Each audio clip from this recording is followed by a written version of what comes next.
So I would think that my position and the position of my campaign is abundantly clear.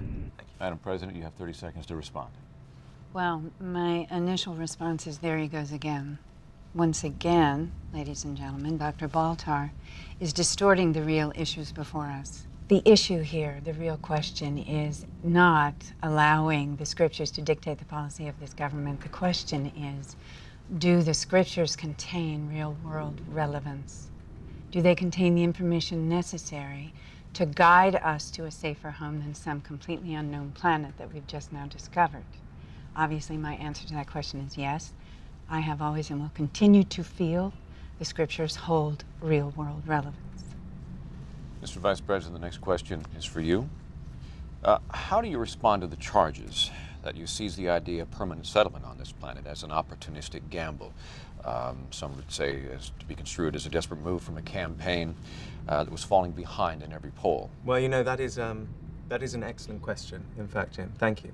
And I'm only too glad to have the opportunity to respond to it.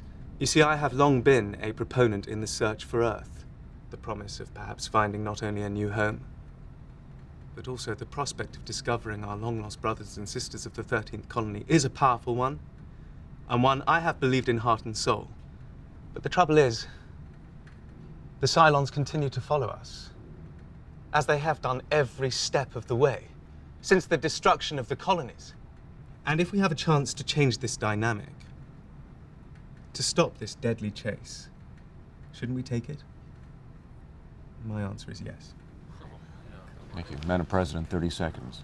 There's no assurance, none whatsoever, that the Cylons don't already know about this planet, that they don't make regular stops here looking for us, and that, in fact, they aren't simply waiting for us to settle on the surface so they can I have to attack respond us. to that.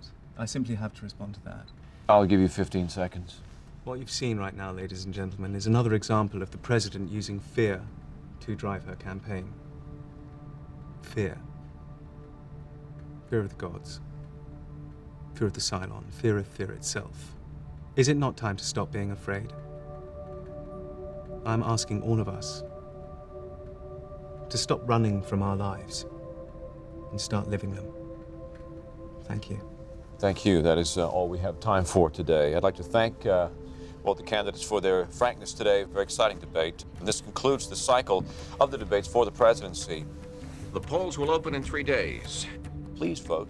Thank you and good night. Not your night, I guess. Why don't you go frack yourself?